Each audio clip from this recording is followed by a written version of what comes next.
Is your mind being programmed? The answer is yes. To discover who is programming your mind, please stay with me. And we will take help from the ancient literature, the yoga textbooks, especially from the Srimad Bhagavatam. In this book, which actually gives the science of the nature of this material world, we can find a very detailed description of the three invisible forces that influence our mind, our emotions, our behavior, our activities, just about everything about us and also about the world in which we live. And these three modalities, these three forces are called in the Srimad Bhagavatam and the other Vedic literatures as the three modes of material nature. The Sanskrit word for the mode of material nature is guna. And guna means the rope. And rope, we know, it's we can bind somebody with the rope. In the same way, everyone in this world is bound up by these ropes, which are the invisible, these are invisible ropes, invisible forces, three different modalities with which material energy influences us. And each and every one of us is programmed. And how do we get programmed? And how we continue to act within this programming and also continue to additionally be programmed, this depends on our association. So I will give just a few very interesting examples of this. There is a saying which says, tell me who you are associating with, and I will tell you who you are. So this is a very profound statement, which has a great depth. Why? Because when we associate with other people, when we read different kinds of books, listen to different kinds of sound vibration, either music or some classes, we actually associate. And we don't associate only with people who created this, but we actually associate with these three modalities of material nature. So let me explain them just in very short. These three modalities are, first, the mode of goodness, or the material force, invisible force, which is called goodness. What does goodness mean? Goodness, the modality of goodness, is actually the best of all the ways in which material energy works. And this mode actually brings inner happiness, brings satisfaction in the mind, and also brings knowledge, brings long life, peaceful, happy life. Actually, all of the things that we desire in this world can be fulfilled mostly through the goodness, through mode of goodness. But there is, of course, one catch. And the catch with the mode of goodness is that the happiness which comes is in the beginning just like a poison. And only at the end, it's like nectar, it's pleasurable. Because the mode of goodness requires that we perform some austerity.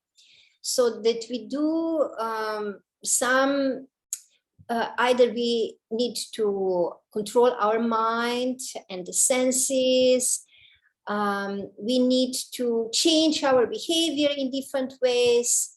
And then we can actually experience this pleasure and satisfaction and happiness, like engage in some kind of meditation and yoga, and take up spiritual life.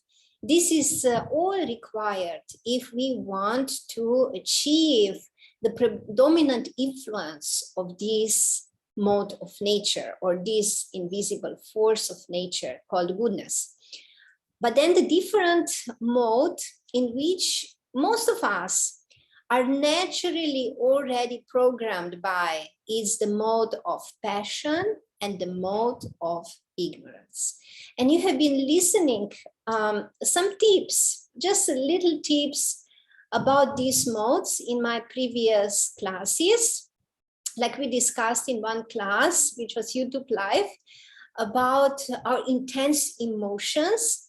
And this intensity of emotions is one of the characteristics of the mode of passion, or the invisible force, which is called passion.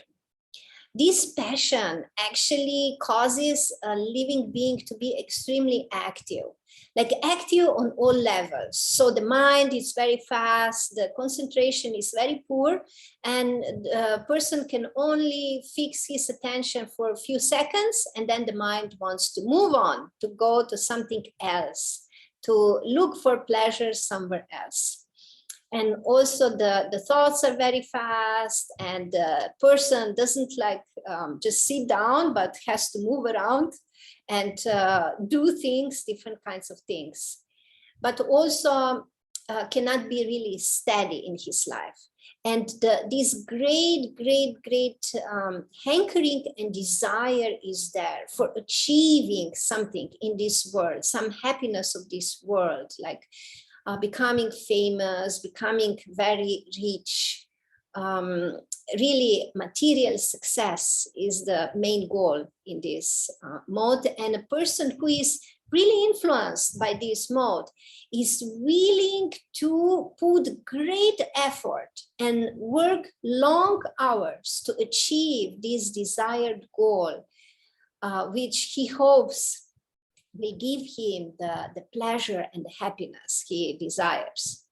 And then the third mode is the mode of ignorance. And ignorance is darkness. This is the lowest of the modes and brings misery and suffering. In this mode, people are unhappy, depressed, sad, angry, and fearful.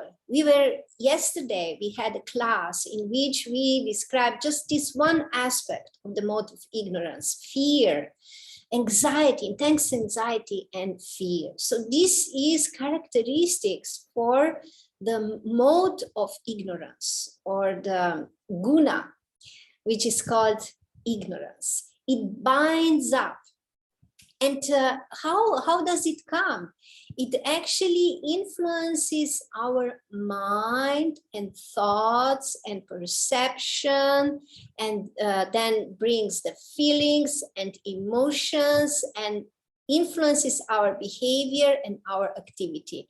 If we are predominantly under this mode, then we are surely very unhappy and kind of lazy, postponing everything, not really have the strength and ability to achieve anything in life.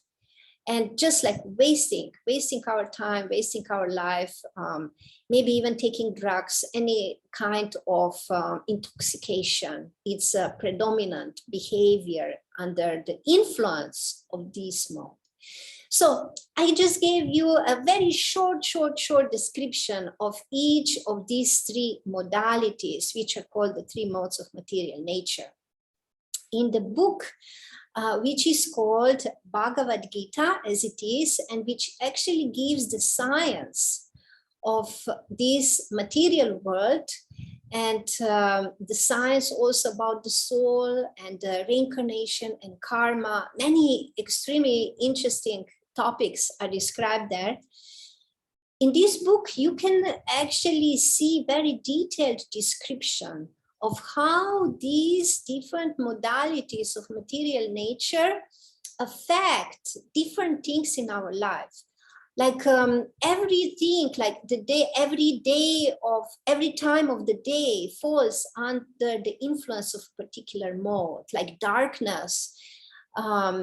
Nighttime is under the mode of ignorance, while early morning hours are under the mode of goodness, and they are very, very good for practicing any kind of meditation, yoga, for spiritual practice, or for even like achieving something. People who are very successful in life, they use these early morning hours to be productive and do something.